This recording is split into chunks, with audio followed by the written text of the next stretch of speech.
this is something that I covered on last night's stream, if y'all remember, with Crow for a little bit. So I figured I'd go ahead and make a pre-video about it because I made the other video talking about the MMA journalist that was saying that Joe Rogan offers nothing to the UFC. If you guys want to check out that video, link will be in the description below or somewhere here on the video so you guys can check that one out. But I did mention this briefly, and me and Crow had a pretty good laugh about it.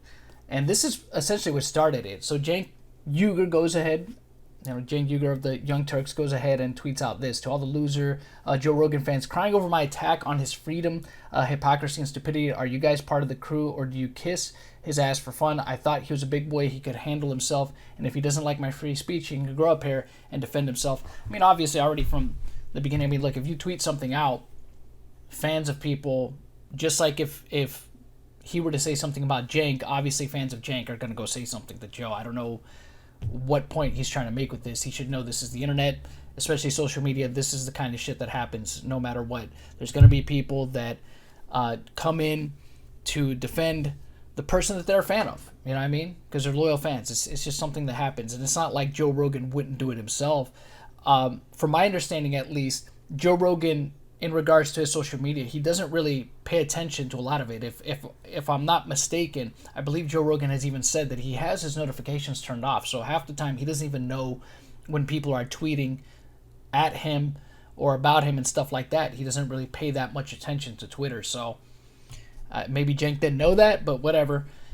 This is what kind of kicked everything off. And then somebody had tweeted to Cenk, I'll make $1,000 donation to your trash network or your charity of choice to see you call Rogan, who is not only the most successful podcast in history, but also a black belt in mixed martial arts, a loser to his face.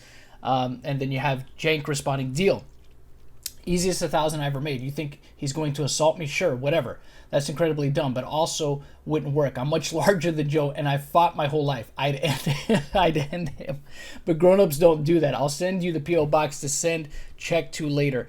I mean, dang, Cenk, you're a little bit behind, aren't you? Shouldn't you have like a PayPal set up or something like that? Or what's the app people are using now? Zelle? You have a Zelle set up or whatever?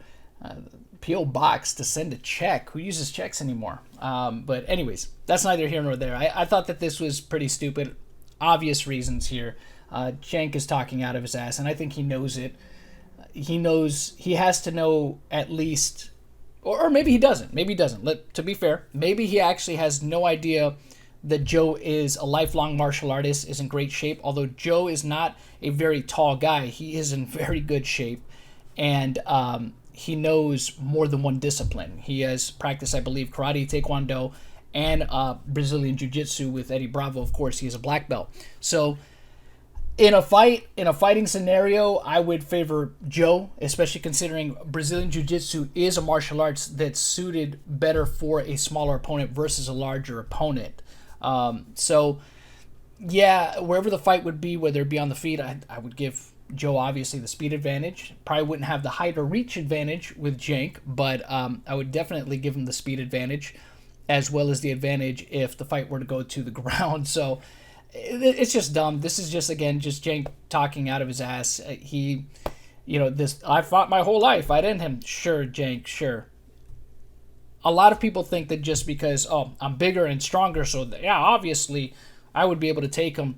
As we've seen, even in MMA, that's not always the case. While in combat sports in general, yeah, having a reach advantage and a size advantage and a weight advantage helps in a fighting scenario, but skill can overcome that. And we've seen plenty of times before with smaller guys versus bigger guys, that's usually what ends up deciding a fight. I mean, Cenk could say he's a fighter, but I've never heard of Cenk ever getting on the mats and rolling with people. On BJ, with people with that practice Brazilian jiu-jitsu. I've never heard of him rolling with anybody. Never heard of him throwing hands with anybody. Not to say that he hasn't ever before, but I don't think he knows any disciplines. That's just, maybe I'm wrong. Somebody could correct me if I'm wrong, but I've never heard of him talk about that stuff. So I've seen scenarios where you can see a guy that obviously knows what he's doing. One of the best examples, I think, was some years back. This was maybe like 6 or 7 years back, maybe even longer back than that, when Roger Huerta an MMA fighter, was in a street fighting scenario with a guy that was like 200 some odd pounds.